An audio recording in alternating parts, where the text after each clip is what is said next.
probably good. Probably a good idea, right? I don't know. Good evening, everyone. It's now 5 o'clock, and I'm going to call to order the workshop of the Victoria City Council. Our workshops are informal, so we're going to dive right into the agenda. So there is just one item on the agenda this evening, which is to review the proposed design for the future fire station of Victoria. So kicking us off this evening is both our acting fire chief Trenton Kloss and assistant fire chief and public works director Dave Shoger. Welcome, gentlemen, please. Thank you and good evening, Mayor and City Council. Thank you for the opportunity to discuss the critical need for a new fire station, which is crucial for keeping pace with our rapidly growing city. Today we will outline the current challenges we face, the proposed features of the new station, and the strategic advantages of integrating additional municipal services. This project is not just an infrastructure upgrade, it's a looking forward solution aimed at enhancing public safety and operational efficiencies. We aim to provide a clear presentation of how this new facility will address our current limitations and future-proof our emergency services. With that, let's dig into the strategic plan and projected impacts this new station will have on our community. First, I'd like to introduce the design team, made up of 7 members of city staff as well as 5 fire department members. I guess the entire fire department members conglomerate is here, which is nice to see. We've got Trent, myself, Chris Steffen, Mike Weinberg, and Laura Wood from the fire department. Crossing both sides would be Zach Peglow. He's on our design team as both our facilities man, from his facilities specialist side as well as his firefighting side. We've got Kendra Grawl, our communications director, Dana Hardy, of course, our city manager, Scott McCarty, he is our building official, Trish Pollock, our assistant city manager and finance director, Alyssa Swanson, our assistant city manager, and Eric Schutte, our technology and IT manager. Additionally, we've got our external partners, CNH, they're here today, and Mike from Cross Anderson is here as well. Real quick highlight of the team, we were assembled in quarter 1 of 2023 as the fire department side anyway. We were able to attend the Fire Station Design Conference in May of 2023. We've been attending weekly design meetings since it's actually Q3 or Q4 of 2023. It's in this Q1 of 2024 here. It was actually just late December of 2023. And we've put a combined total of over $1,000 of staff time into this project. So it's been a big deal. Currently, I think we're at version 81 of schematics and designs that we've referenced and viewed as a group. So it's been a big lift. All right.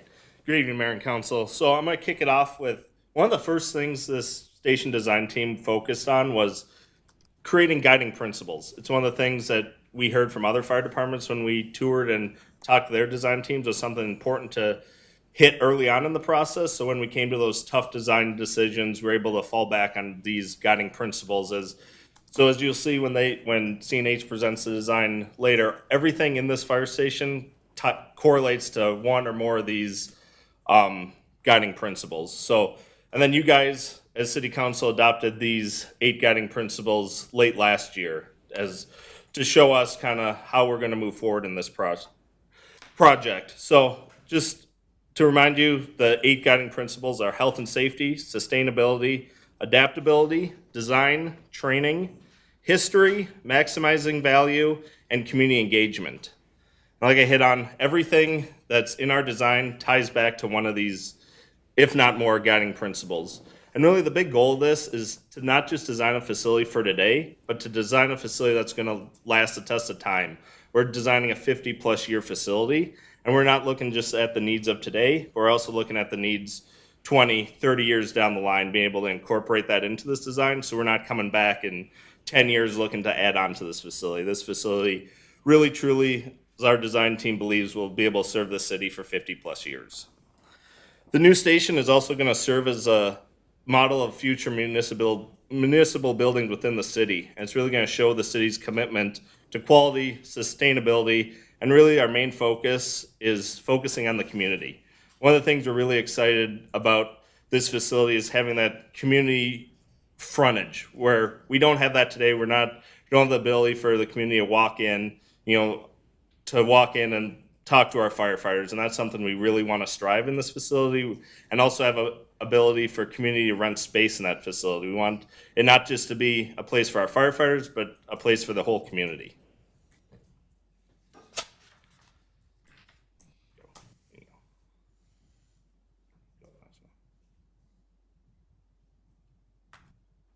Oh boy. Uh-oh, it's frozen. What'd you do? All right, so we're going to go back to a little bit of the history of our fire station. So our current facility was built in 1982, and if you can see the top picture on our slide here is what it looked like when it was built. So that's not what it looks like today. It got a facelift when the water treatment plant was added onto, but that was just kind of an exterior facelift. Pretty much everything on the interior of the building is circa 1982. So you can imagine what it looks like inside, and really why we need this new facility. So kind of really the goal of this project is to construct a new fire station to address not just our current deficiencies, but accommodate future growth. And one of the big things that this facility is going to allow us to do is transition from more of that paid on call model to more of a duty crew staffing the station model. So we're unable to implement that fully today. We don't have bedroom facilities. We don't have adequate kitchen space, firefighter workrooms, stuff like that. But with this new facility, we hope to incorporate, it's not going to happen right when we open the facility, but we really want to incorporate getting to 24/7 staffing firefighters in that station. And that will be through full-time positions as well as using our paid-on-call staff in duty crew rotations. Trenton, Yes. can you take a few minutes? I don't know if it might be coming up later in the presentation, but can you take a few minutes and talk a little bit about the differences between the paid-on-call model and the duty crew staff? Yes. So it'll be hit on some response time stuff later in the presentation, but currently our station, we're what's called a paid-on-call fire department. So for a majority of our calls, firefighters are getting alerted by their pagers. They're responding from home, getting in a fire truck, and then responding to the scene. What a duty crew model allows us to do is have a group of 3 to 4 firefighters staffed in that station. And currently today we run about 20 hours during the week is staff duty crews, and then the rest is that paid on call model, where what this new station will allow us to do is expand that duty crew model out to basically 24/7 coverage. So it's having firefighters staffed in the station 24/7, which is proven out, as you'll see in some numbers later, reduces our response time by about 50%. So in the fire service, that response time of you'll see later, will save us 4 minutes. That can really be the matter of life or death, or the matter of saving a building or not saving a building. So, Very good. great question. Thank you. Yep.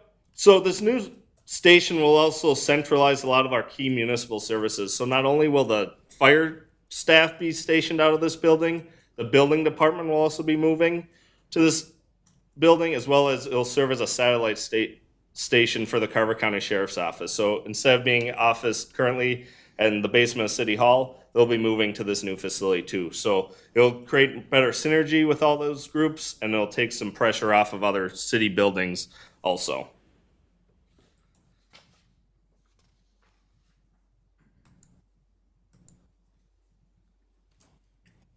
So, addressing some of our urgent needs. So we know our facility was built over 4 decades ago, and it's no longer capable of meeting the demands of our expanded population and increased emergency calls. An updated facility is critical to ensure we can continue to provide prompt and effective service to our community. As you can see from the graph here, it shows our yearly call totals for the last 10 years. So in 2013, we ran 246 calls. And last year in 2023, we ran 438. As you can see, we're projecting that just to keep growing with our increased population, more building, our calls are only going to keep going up and up. And that the demand on our firefighters is only going to keep increasing. So this facility is really crucial to ensure we can continue to provide that service. It's also some inadequacies in our current station really possess a significant risk to our firefighters. One of the big things is firefighter health and safety. And when the station was built 40 plus years ago, our current station was built 40 plus years ago, there wasn't a lot known about, firefighter cancer and what's killing firefighters. And really in the past 5 to 10 years, there's been a lot of research done, and it really shows that firefighters have a lot larger percentage chance of getting cancer than the general public. And we want to make sure we're doing everything we can to protect our firefighters. And we know our current facility has those limitations, and really we're unable to meet a lot of the NFPA standards that are out there now to be able to protect our firefighters. So building this new station will not only show our commitment to providing our firefighters a safe place to be, but it's also going to align with modern standards. And really, it's not just, like I hit on earlier, not just a station for our firefighters, it's really a station for the community.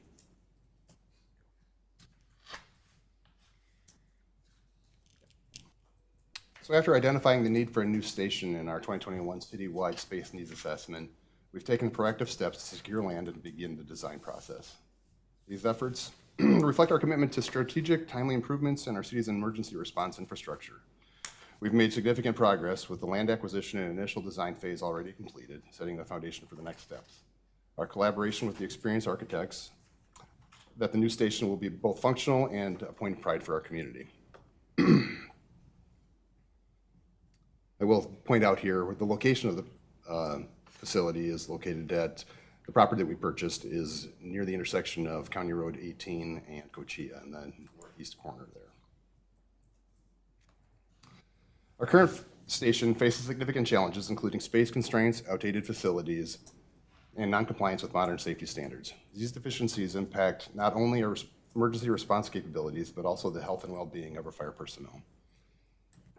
The lack of adequate training facilities severely restricts our team's ability to perform at their best and safely manage emergency situations, and upgrading our facilities is essential to maintaining our effectiveness and ensure the safety of both our team members and the community members that we serve. This new fire station will provide the necessary space and modern facilities to support our growing city and the increased demands on our services. The couple pictures that are shown there just show us going through the decontamination process with our turnout gear, some parking constraints that we've got at our facility. When we've got everybody in for training on a Monday night, typically we don't have even parking spaces for everybody, so we're parked along the fire lane there. And the picture of the training room, of course, is just we don't have even space for all of our firefighters to sit when we're having a training night. So as I hit on earlier, one of the things we're most excited about for this new facility is the ability to transition from more of that paid on call model to more of a duty crew model. And like I hit on before, it's not, our current facility just doesn't allow us to do this. And as I hit on before, here's those response time numbers. So in 2023, our average response for an all call, so that's pulling people from their house, getting in a truck and getting on scene, it took an average of 8 minutes and 30 seconds to get a fire engine on scene for an emergency call. When we have that duty crew staffing the station, so firefighters at the station on duty, on average is 4 minutes and 18 seconds to get a truck on scene. So a little over 4 minutes difference. And 4 minutes in the fire service is a lot of time. So that's showing these numbers. That's why we really want to be able to position ourselves to go to more of that duty crew model, because it's providing a higher level of service for the community. And it's also creating a more scheduled service for our firefighters, so they don't have to rely on their pagers going off all the time. They're able to, with how busy our firefighters' lives are, and it's constantly getting more and more busy, they're able to schedule out those times when they're able to provide service to the community, and they don't have to be tied to their pager 24/7. And then one of the other things we really want to enhance in this new facility is just health and safety. We know how not just dangerous firefighting is on a cancer side, but also the mental toll it takes. So, from our firefighters being woken up in the middle of the night to their heart rate jumping to the stress and toll it takes of seeing, the calls our firefighters go on. We really want to design this facility as a place for them that they feel safe, that they're able to come back from a call in areas for them to decompress and feel like home. We want a lot of the features, especially in the dorm area and living space, was designed for firefighters to feel at home and feel comfortable in the space they're in. The new fire station will integrate multiple municipal functions under one roof, housing the building department, the fire administration, and a satellite office for the Carver County Sheriff's Office, as we mentioned. This is just a quick layout here. I think Quinn and his team will talk a little bit more about this, but as you can see, we've got lots of areas that are going to allow for collaboration here in the administration side of this building for the building department people as well as fire staff and the deputies. So centralizing these services will also make them more accessible to the public, improving community interaction and support. We're going to have a design that includes dedicated areas tailored to each service's needs, ensuring functionality and efficient use of that space. By creating that hub for municipal services, we're not only saving on infrastructure costs, but also building a community-focused facility that enhances service delivery across all departments. So, repurposing of the current fire station. So, when we move into this new facility, it's not like our current fire station is going to get torn down. The plan is to repurpose it for other city needs. So, one of the things it's going to allow us to do is move some of our public works equipment into this facility. And that's really going to be able to push back the addition of adding on to public works, which will push that out. We're figuring 10 plus years to be able to push expansion of public works. But not only being able to bring public works here with the fire department staff and then the building department currently in the renovated mezzanine, with them moving over to the new fire station, that'll free up that space for other cities, so it can relieve some of the pressure on City Hall. We're able to move some of our city employees over to the fire station, kind of relieve some of the stress on this building. And then it'll also allow the sheriff's office to move out of this building into the new building, which will allow for some much needed storage in this building, which is greatly lacking. So not only is our new facility able to provide an area for our firefighters, but it's able to really relieve a lot of the stresses of other city buildings and really push off a lot of those expansions of other facilities off 10 plus years by just moving one department out of the current fire station.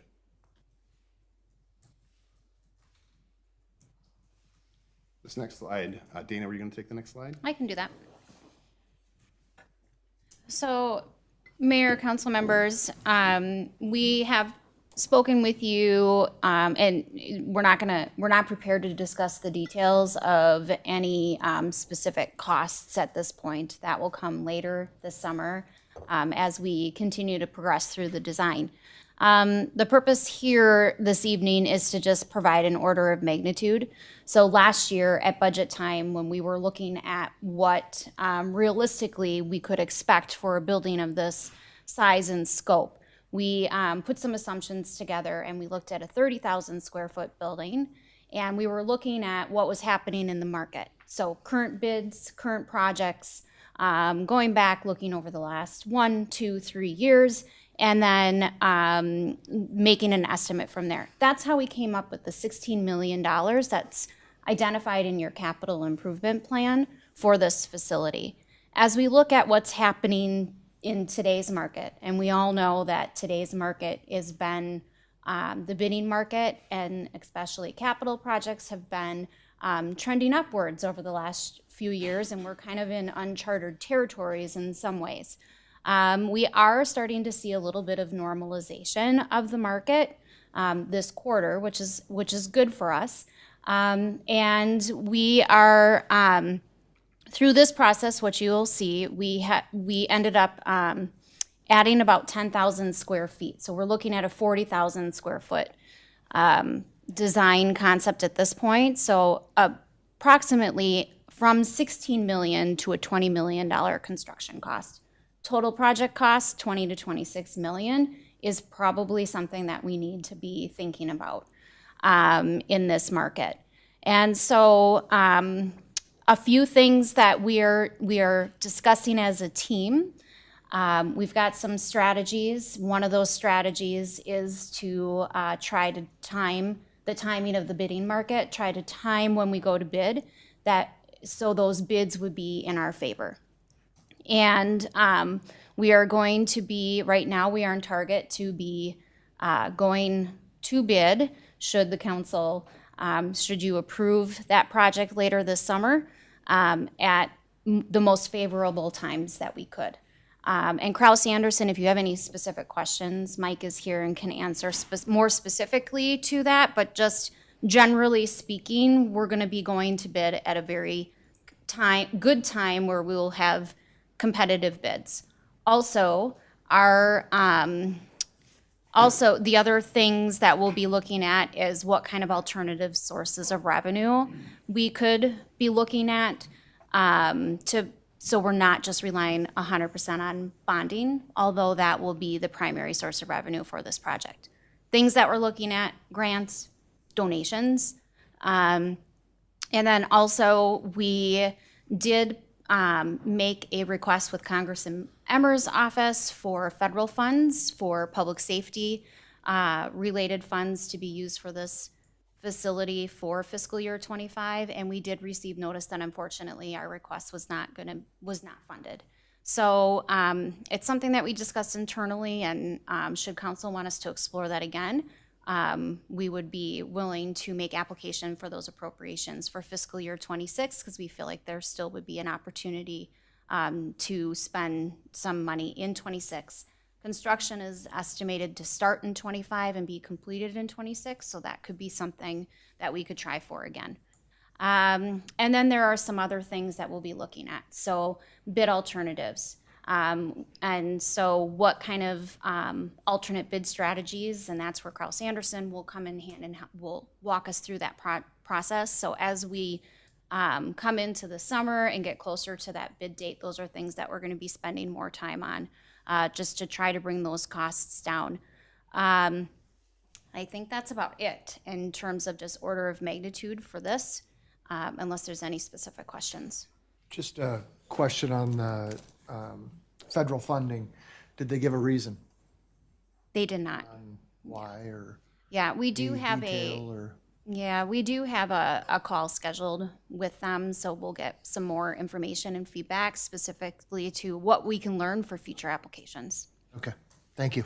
Just for our information, I know we're not going to dig into the funding too much tonight, but we do have a lot of bonding stuff going on here with all the road projects and that going on around the city. What is our bonding capacity and where are we currently? Is that a question you can answer, or is that something that we want to dig into down the road a little Yeah, bit? Mayor, council members, I think that's an excellent question. I'm not prepared to respond to that this evening. I don't have those details floating around my head, but what I will say, that is something that we are looking at. Certainly there are different types of bonds that we can look at too. We are anticipating general obligation bonds because that gives us the best rates and we're the most competitive there with our AAA bond rating. And for anybody that might be watching us this evening, the AAA bond rating, what that does is just gives us the most competitive bids. It is the best that you can do and the best that you can be in the public sector. So we have the highest rating, and that saves us a lot of money in interest. And brings bidders to the table. So I do know also when we're looking at general obligation bonds, we have what's called bank qualifications, and we have to stay under 10 million in any given year. So a lot of times what we're looking at doing is like the timing. So you'll have a spring issuance and a fall issuance, but it will be over one project. So those are the things that we'll look at just from a timing perspective to make sure that we're getting those lowest interest rates. You can go beyond the 10 million, but then you're starting to lose those benefits that you have as a AAA rating. Your rates go up. And there are other types of bonds that have higher rates as well, but we're trying to make sure that we're saving every penny that we can. Yeah, I know that AAA bond rating has saved us significant money in the past. So I was just kind of curious about that, kind of where we stand on that, because I know there are some limitations. So I think as we kind of move forward with this, that's going to be information that's important for the council to know. Okay. And we're going back to these guys. All right, gentlemen. With that, I think we get down to CNH's portion. Good evening, welcome. Thank you. Madam Please Mayor. introduce yourselves. Yeah, Quinn Hudson with CNH Architects, one of the principals in the public safety design, and happy to be back in front of you again. With me tonight is Brooke. I'm Brooke Jacobson, also one of the principals at CNH Architects. Burke? Brooke. Brooke, sorry. That's okay. All right, please. Yeah, so what I wanted to go over tonight a little bit, it's been a little bit of an outline, but we'll be looking at just some of the critical things that are important to fire station design and that we've been working with regularly with the team. And then also we'll be moving into some previews of where we are in the process. I want to, first of all, before we go any further, mention that The fire department committee members and the rest of the city staff have been extremely involved and dedicated and very helpful in the process. It's been really great working together on the process and really enjoy that. And I feel it's been serving the process well. 81 iterations speaks to our fussiness, maybe, So with that, let's, Thoughtfulness. Yeah. thoughtfulness, there's a better word. So next slide.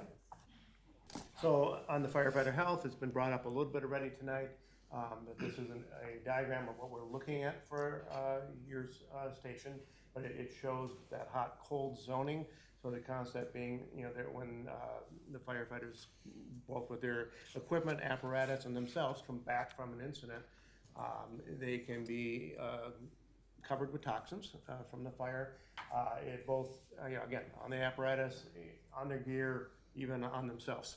And so the idea would be to come back and come through the dark red area, start cleaning, move into the decon zone where they're cleaning equipment, they're cleaning themselves, and then we move into the yellow transitional zone, which is still within the somewhat contaminated area, but it's when we're now bringing the clean apparatus, the clean gear, back into operations. And then all of that is separated from the blue, and the blue being the administration, the offices, the residential areas, the rest of the station. So it's really critical to develop that separation. Next. Another aspect of firefighter health is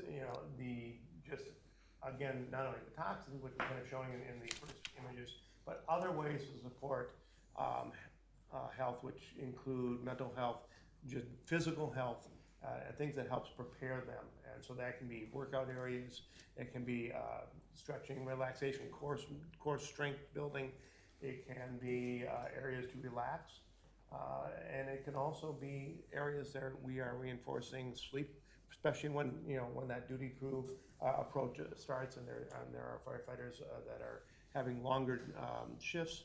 The ability to sleep when they're not on a call helps strengthen their health as well.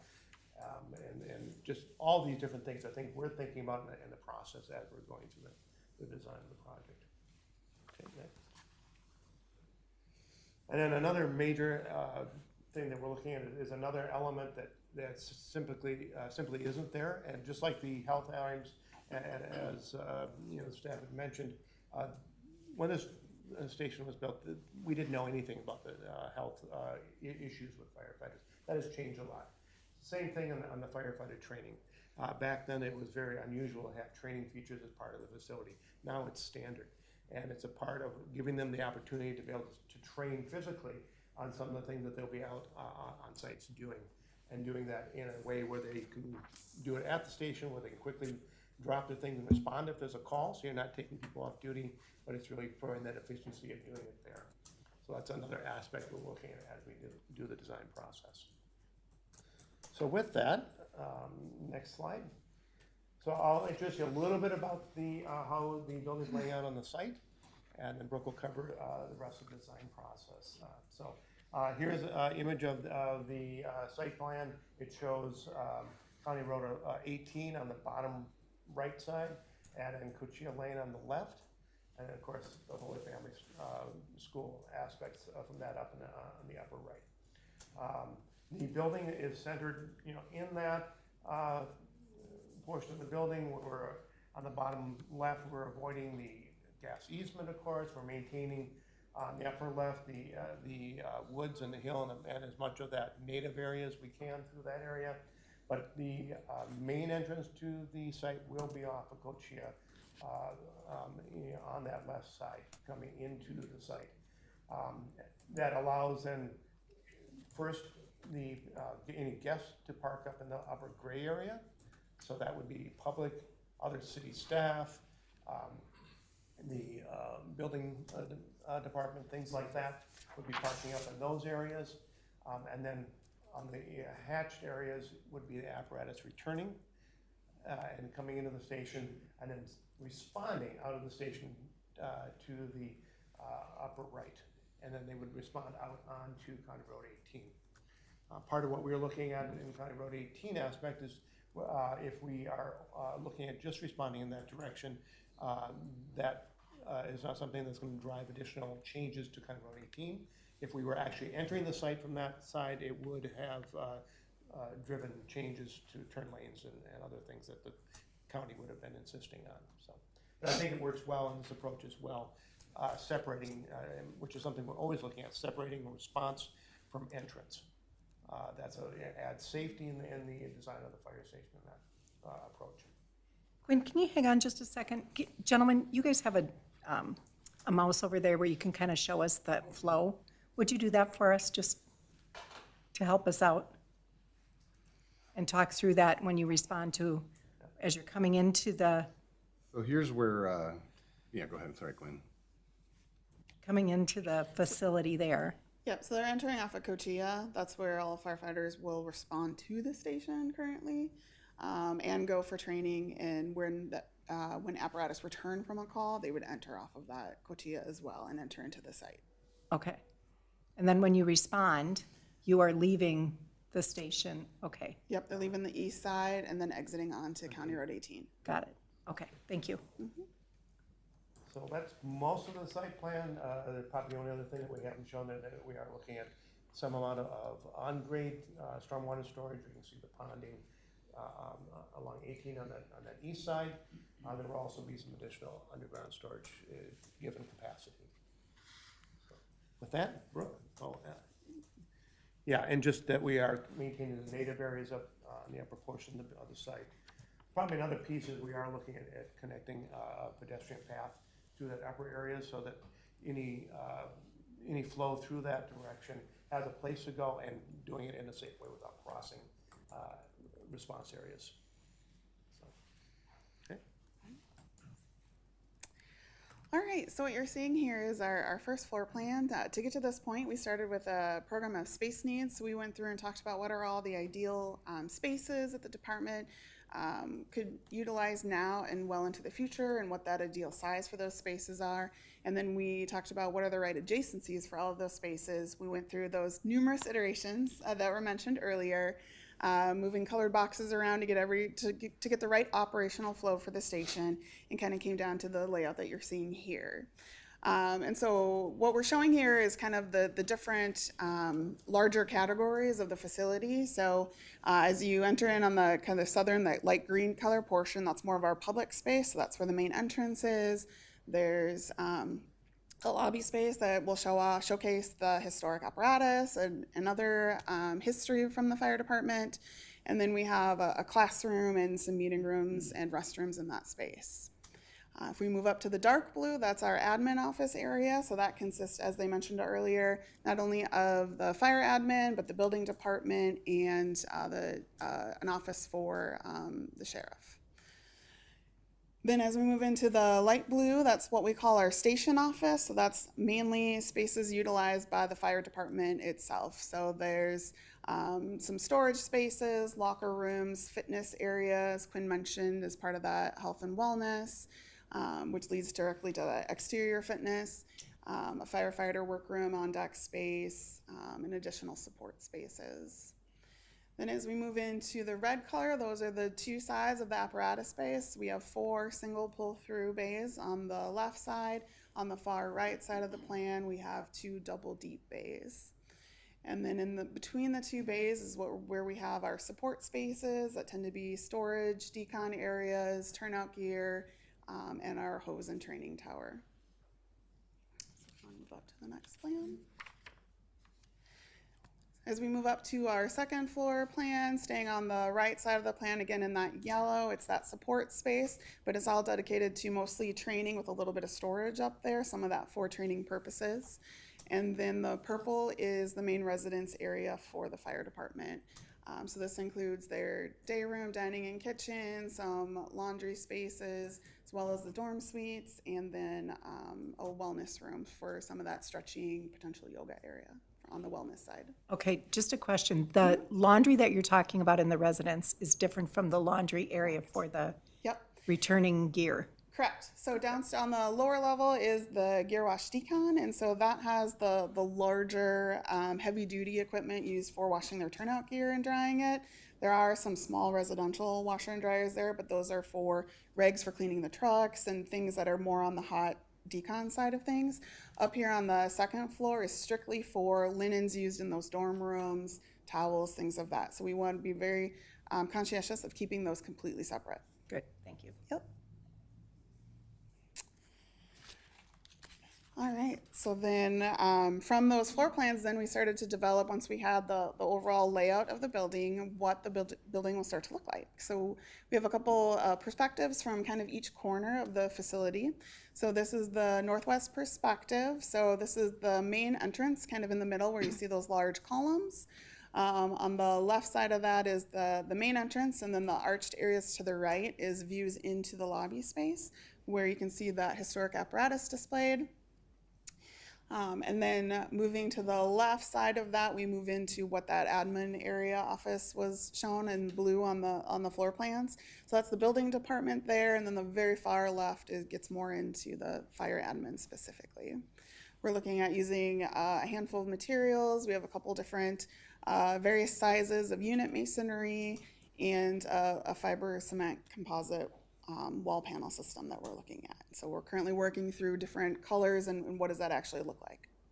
So on the building department, the building services department, will that have some kind of a front counter where people can come in and? Yep, so right off of the Interact. main lobby space, after you come in through the entrance, there's a window into the admin office area. Okay. And it can be utilized for building department, fire department, everything. It's kind of an all-in-one. Okay, very good.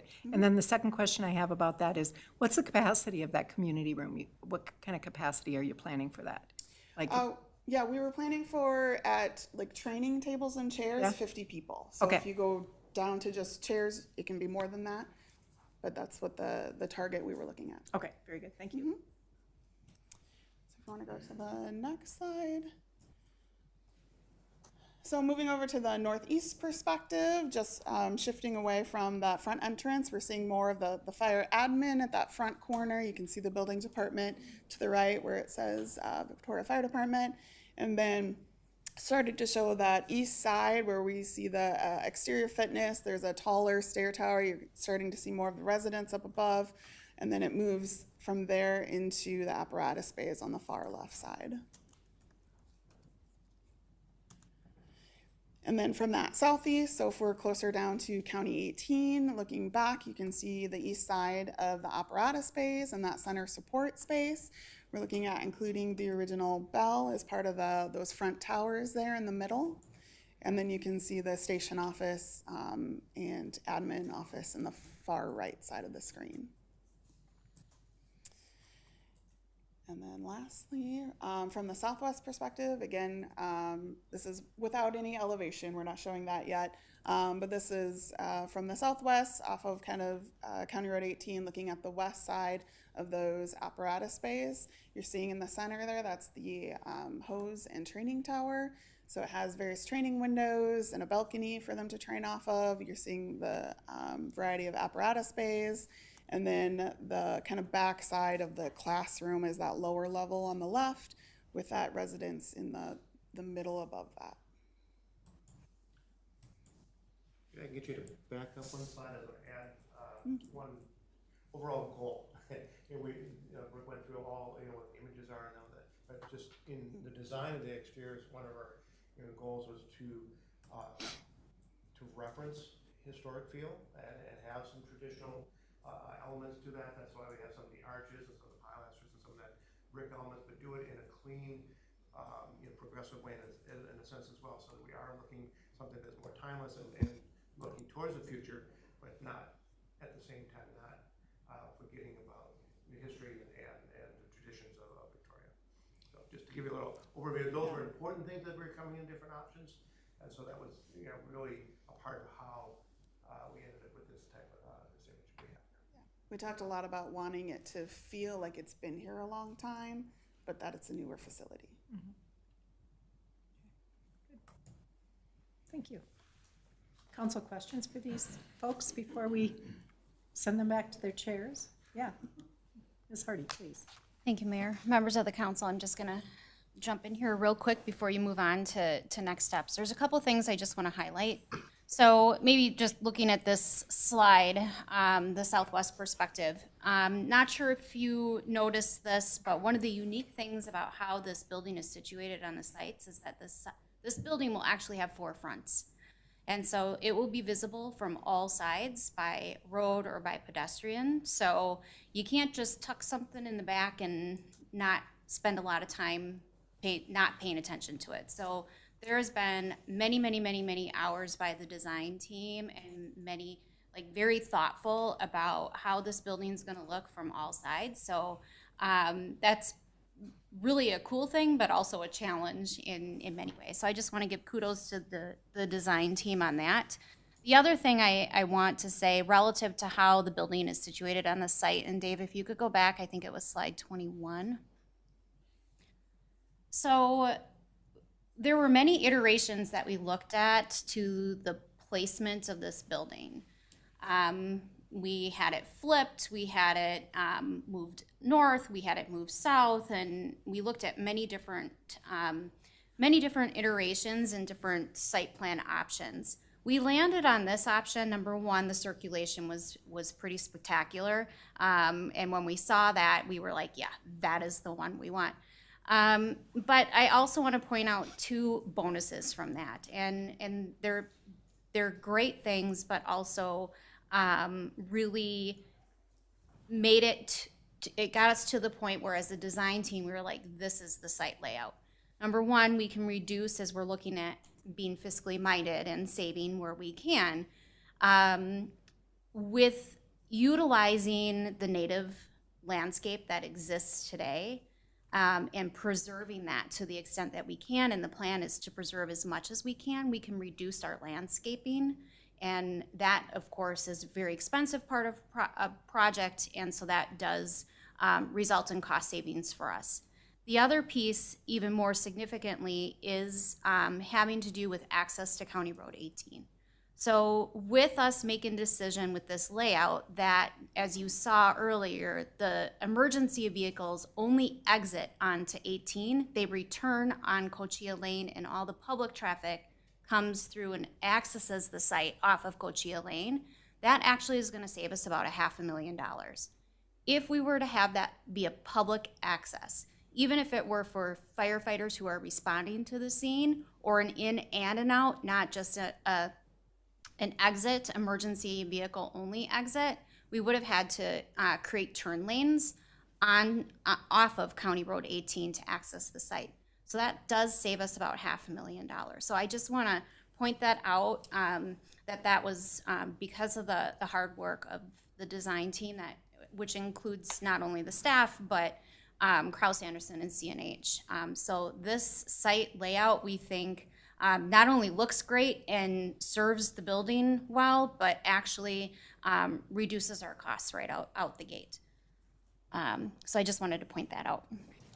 On that exit, is that, like, will that be gated, or is it just gonna be signage that says this is an emergency exit only, no cars allowed? Just signage. Okay, very good, thanks. Okay. Go ahead. Might I point out one other thing that I think that I might have skipped over when I was speaking too fast. So when we originally had programmed the station as we were going through the design process, we actually were about 20% larger than we are currently right now. And through talking about efficiencies and finding ways to use multi-purpose rooms and have collaboration with different departments, and just being mindful of reducing to the level that we have, which has been, as I mentioned, a 20% reduction over that original design program, we've been able to get to the place where we are with a really and ideally functional and operational facility that we think is really designed to perform very well into the future, far into the future. So just wanted to point that out then. Yes, a large building, but also we've gotten to the place pared down to where we are now by really working hard as a staff and a team to really get to this place, so. Yeah, the taxpayers, thank you for that. I want to talk a little bit about the duty crew.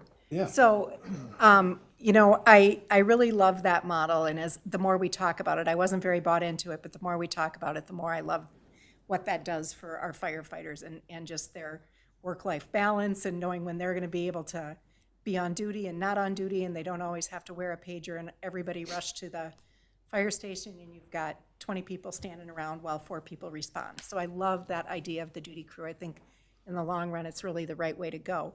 So we have, how many rooms do we have right now planning for duty crew? And then how far into the future, is that gonna be enough for 40 years from now? Because we know we're gonna grow quite a bit from now. Yes. So we have 5 dorm rooms programmed into this building, and that's gonna allow for fully staffed engine or a response crew of 4 firefighters plus a battalion chief in the future, or a command chief of some sort. So it's gonna provide us the flexibility and the ability to have people staffed at that station well into the future. I don't believe that, I believe that the next thing that will come along at some point as our community continues to grow and our population increases, I think that there will be a potential at some point for a satellite station needed as well. But this will be the station, the primary station, and providing us with the ability to provide services to our community for the very long future. If I had to look at a crystal ball, 20, 30 years, something like that. I mean, a long ways out, depending on how the development happens with our city. So there's the design and the function of our station as built here is with the eyes on the distant future. So. Yeah, very good. And I know you guys have dug into the statistics that we keep about who goes on a call and how many people and all of that. And this 5-person duty crew is a magic number. That's a really great number for people on site to respond quickly. And if you need, what happens if you need additional support? Then does an all-call go out? Correct. Okay. Yes, there would still be an all-call for our, non-on-duty fire staff to return to a station. There will still be there's still a requirement for response to all calls for percentages. Currently, we're at 25% to all calls, and we see that as being a number that we feel like is probably going to continue on. But those things can be changed as staffing model changes or as needed. Can be flexible in the future as well. So. Mayor. Yes, please, Ms. Hardy. Mayor, members of the council, just want to add in there too, that there's nothing that prevents us from having people respond to this new fire station, even 20, 30 years from now. What would prompt us to consider a satellite station would be the call volume, the response times, and where, like, that, how long does it take? So if we all of a sudden have a ton of growth out west and we aren't loving our response times, we might say, yeah, it makes sense for us to put a station out there in those situations. But just because I just want to make sure that we're clear, just because we have growth doesn't mean that we're automatically planning for that satellite station. The size and the location, we spent 18 months looking for the right location for this, so we can hopefully way defer, if not eliminate that need. There's going to have to be a lot of factors that come into play, and the stars would have to line just right for that satellite station need to come online. But we do think that this facility and the way that that we have designed it operationally to function should serve our needs. It's just will be probably that factor is going to be that response time and where those calls for service are, and if we're meeting that. If we're not, it'll be a council discussion and then a community discussion from there. Okay, very good, thank you. Council, questions? Councilmember Roberts. I don't have any questions, but I just have a couple comments. I think, obviously this is a big cost, and so I think it's important to talk about, why this is important. And so I think, and even some of the cost savings that a new station will bring on, right? So you talked about some of them, but, I believe you guys do a lot of outside training, right? And that's a big cost currently. And because of this new station, that won't be a need in the future, or very little, correct? So, that'll be a cost saving because you'll be able to do everything in-house. Is that correct? That is correct. So currently, we go down to the scale facility in Jordan 4 times a year for fire training. We also bring in a lot of outside vendors that have props that we don't currently have in our facility that our new training mezzanine will have. So we're able to eliminate a lot of that resource on outside and bring it all in-house. So there will be quite a bit of cost savings in our training budget every year when we go to this new facility. And then not only will our firefighters have a chance to do these trainings once a year, it'll be available for them all the time. So just their ability and their training ability is going to be increased that much with just their ability to have access to these training features 24/7. And then another thing I think is important to point out is we had the graphic that showed the new fire station, how right on the it's all red, right? That's contaminated area, and then we had orange that was like the clean up area, and then the areas that our current fire station is completely red, correct? Correct. Yes. Yes. So it, again, pointing out the importance of firefighter health and safety. It's not a sustainable what we have, so I think it's 100%. important to That was point out. definitely paramount when we were designing this is really centered around firefighter health and safety. Yeah. We currently have a firefighter who is currently fighting cancer, and that fact is illuminated even more brightly for us as a fire department, the need for health and wellness within our fire department, and to bring that to our families and to bring that to our community and recognize that this is, all of the importance that we can generate and illuminate is what we're really trying to do here, and make sure that people understand that, we have 110%, firefighters are 110% more likely to get cancer in their service to the community than the general public. And something that we need to be conscious of, and we need to be aware of, and we need to be doing all that we can to protect ourselves from and mitigate those concerns and protect ourselves from those contaminants that are causing those dangerous diseases. Well, and just to add on to what Councilman Roberts said, I think the safety when they get home with their gear and they're having to bring it all home and affect other people in the household and all that, I think everybody needs to know that. Yeah, that's exactly right. We don't have the facilities currently to properly decontaminate ourselves from, these poisons that are being accumulated on our clothing and on our gear. And when we get in our cars or we get in our homes, we walk home with our shoes on, the same shoes that we may have been to the fire station in. You can easily track those things home to your family, and that's something that is not acceptable for us anymore in the fire service, and we need to be doing what we can to protect ourselves and our families from these issues.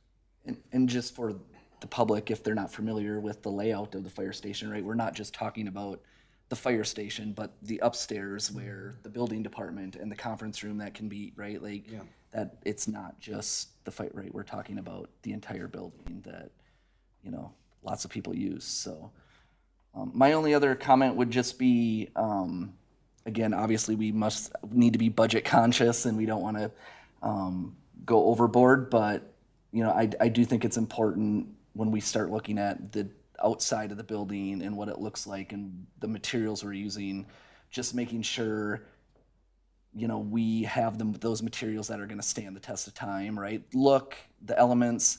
I mean, I understand the current fire station had a facelift when the water treatment facility, went in there, but you compare the fire station to the rec center and it's night and day, right? Like we did a really good job on one, we didn't do the greatest job on the other, right? So making sure that fire station, is gonna, we want it to not have to be remodeled in 20 years because it, is falling apart. So I think we talked quite a bit about as a design team, and I think we presented on it a little bit here tonight, but how we expect the design of this facility and the construction of this facility to really kind of set the tone for our municipal buildings going forward also.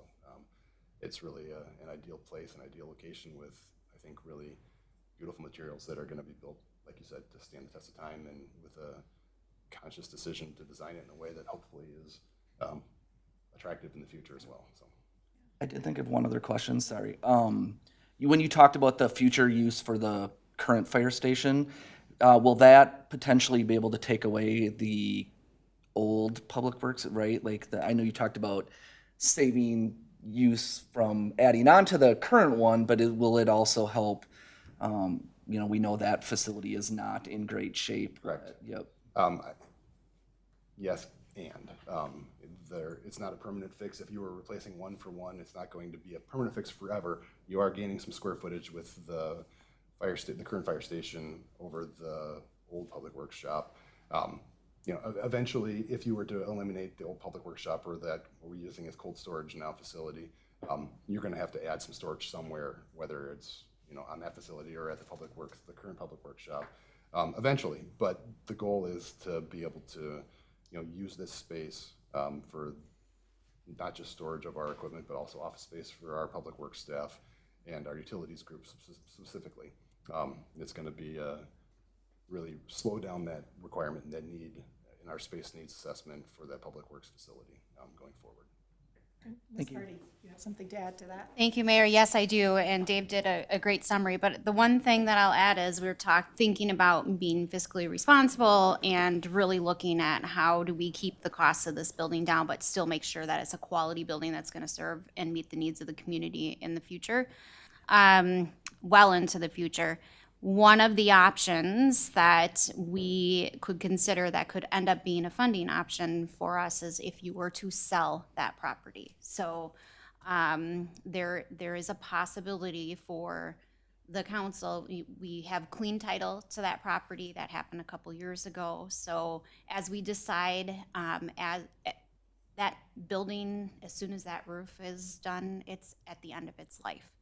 And so the decision that the council will have to make when that comes, which could be any day now, will be, do you want to invest in doing some sort of building there and repurpose something for a public purpose or city use, or do you want to sell that for development? And there are going to be some limitations on that, but one of the options that you will have is to sell that, and council, you can make a decision to redirect those funds that you would get through the sale of that to help reduce the costs of this facility.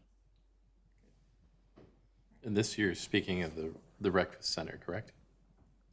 Or We're the old public works. the old public workshop, so this is where our yard waste site is.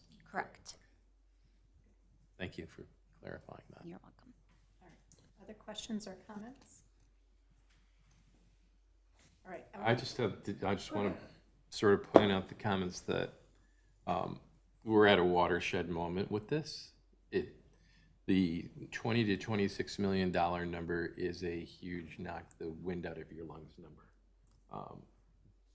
That tempered, though, we need to kind of express before public tonight, is that we have kicked this can down the road for a long, long time.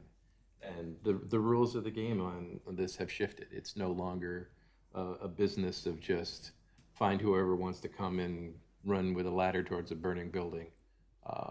We have professionals. We have a better view today on safety and wellness of the people that are charged with preserving life in our community. And while the number is a large number, it's a number that has to be spent to ensure the safety of our future is here. So I'm confident that we have a track record in the city of making sure that we're not building the next Taj Mahal, that this is not a boondoggle for the fire department and everybody's sitting around saying, hey, let's see what these guys will let us get away with. I'm 100% confident that the due diligence was put in this, that we're going to make smart decisions, that we're going to do what it takes to balance the need to keep our employees safe. Everyone sitting here tonight in this chamber of the fire department is somebody that we as a community have to care about. And this reflects the city's investment in that. And it's going to be pricey, but this community is growing and we need to serve that community. So thanks for spending the time with us to clarify and point out to the public some of the things that we need to invest to keep our community safe. Yeah, when we know better, we do better, right? Yes. I want to talk a little bit about something fun, the museum piece of this. So one of a big point of pride here in the city of Victoria is our long storied history as a fire department. And we've been around for, somebody's going to know that number, I do not, sadly. It's a lot of years. And this building has a spot specifically to preserve and honor that history. So can you talk a little bit about that and what's gonna be contained in there that we can't currently display for the public today? Absolutely. 111 years. 111, thank you. I knew somebody would know that answer. 1913 was when the fire department was established. And a couple of things that are really intriguing and exciting about this design. One of them that I think that would be most probably obvious to people will be the addition of the storage space and the kind of the showroom, we'll call it, in the lobby for our original apparatus, which is the 1929 Chevy fire truck, which was the City of Victoria's first motorized piece of apparatus. We're very proud and excited about having a place where we can display that, where people can see it and people can come view it and enjoy it, just like we do in those nights when we get to take it out in the public, whether it's to a car show or to National Night Out or 92 Night. So having an ability to display that, but along with that, other pieces of artifacts of our history in that area, in that lobby is going to have planned to have quite a bit of storage space with cases and cabinets and picture space where we can display, parts of our history and parts of our unique identity, that whether it's our former and current firefighters to plaques and trophies that we've won over the years and things that we can be very proud of and showing that are part of our history and part of this community.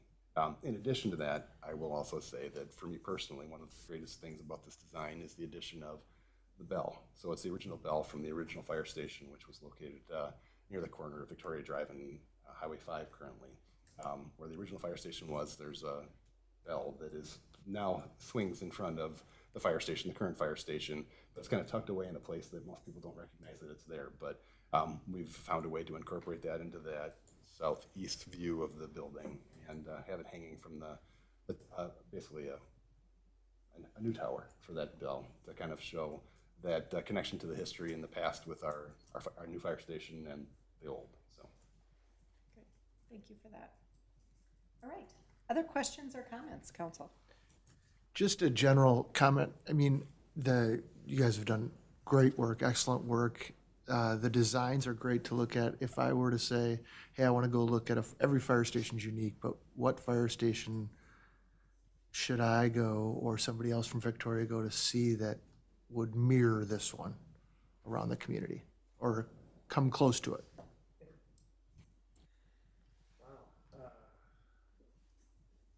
Yeah, nothing. Oh, I would say a couple that we looked at with the team was Plymouth Fire Station 2 and Plymouth? Fire Station 3. Okay. What was the second one, Brooke? Coon Rapids. Coon Fire Rapids. Station 3. Okay. They have a very similar, they have one of their original apparatus in a display area. And so there'll be, you can see that side of it. And the apparatus bays are more similar in size at Coon Rapids. Brooke, could you step up to the mic? Oh.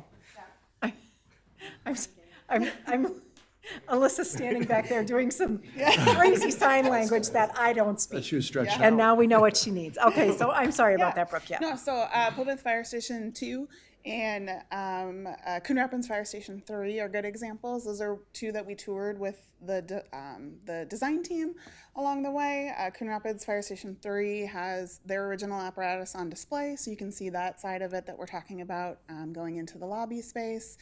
And they both have large-scale classrooms, so you could see more of the public-facing side of it. And then Coon Rapids Fire Station 3 would be similar in size to the apparatus space that we're looking at for Victoria. Okay, Great. all right. Thank you. Yeah. Councilmember Roberts? Can you talk a little bit? So one of the things we do here every once in a while, right, is some of the neighborhoods that are close to this new location, right? Can you talk a little bit about, I know you've talked in the past, right, about not using our sirens, right, or lights unless you have to. Other things like, I'm assuming the trees will help block lights, but can you talk a little bit about if there's anyone out there that's concerned about the closeness that this might now be going to their neighborhood? What, other than, if their house, is on fire, you're a lot closer to help them, right? So any concerns that they might have about lights, noise, such that, like that? Yes, so through this whole design, that's a great question. Through this whole design, we've been very cognizant of being good neighbors to everyone around there. So through a lot of the landscaping, placement of trees, placement of berms, everything like that, we're going to try to reduce that as much as we can. And then kind of how we respond to calls, we'll try to eliminate a lot of that sirens, especially in the middle of the night when no one's on the road anyway. We don't got to use our sirens a lot, so try to mitigate the noise as much as we can. But really through that landscape, we're hoping to eliminate a lot of where that light's going to be shining and everything like that. So The site layout also provides with the apparatus base pointing fairly due east with kind of towards the Holy Family High School football field without pointing directly in anybody's backyard or front yard. If you're aware or familiar with the way our station lays out currently right now, our bays all face residential homes directly across the street on 80th Street. Every month, or we have to do frequent checks on our equipment. We pull the apparatus out, we have to run the lights, we have to turn the sirens on, we have to do those things. We're going to still have to continue to do those works, but what the station will allow is more to be done inside the building. It's a more spacious facility, and when things do have to be done out on the apron, we can pull it straight forward and not have those lights shining right into our neighbor's yard. So that's going to be really a big benefit, I think, to our residents and our neighbors, certainly. Great, thank you. All right. Any other questions? Comments? Kudos to the hard work and 81 different iterations to get you here. We appreciate that. We've got a timeline in front of us. Somebody want to walk us through that a little bit? yeah, so as we wrap up here, we just kind of want to quick give you an overview of the process going forward. So we're bringing this conceptual design review forward today. Our design team, along with CNH and Kraus Anderson, are going to be working through the summer on digging into more of the interior aspects of the facility, kind of really refining the design and aesthetics of the facility. Then we'll be coming back to council in September for you guys to, for project approval and then for authorization to go out for bid. And then that bid will be out through September, October. We'll be bringing that final bid back to council probably in December for bid approval. And then we're anticipating to start construction spring of 2025. And then hopefully moving in summer of 2026. Very good. It's an aggressive timeline, but doable. All right. Very good. Anything else from you this evening? I don't think so. Thank you very much. Thank you, Mayor, members of the council. I think the purpose here this evening was just to provide an overview to you all and to the members of our community on the work that we've been doing this quarter on moving this project forward. So what we want is, you've provided us really great feedback. I think we've jotted down some notes. And so if there's anything that causes pause or that you would like additional information on, or like us to spend more time during the next time that we are before you with a design update, that would be good for us to know. If you know those things now, you can certainly share that. Otherwise, I know I'll be connecting with each of you, so you can share that with me during our one-on-ones too, if things, as you process things, pop in your head. But any feedback that you can provide certainly makes it easier for us to use our time efficiently when we're meeting as a design team. Yeah, I think, I don't have anything specifically on the design. I think you guys have done really great work on that, and I think you have the exact right people around the table to make those decisions. Of course, I think we've talked through about the funding parts of that. One of the other things that I know is, we have good, tremendous community support for our fire department here, and we have folks who donate to the fire department on a regular basis.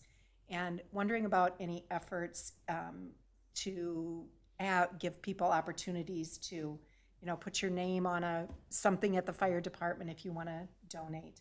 And then, of course, you guys have a fire relief foundation, some kind of a fire foundation, and kind of what the role of that is towards this new fire department, if any. Thank you, Mayor.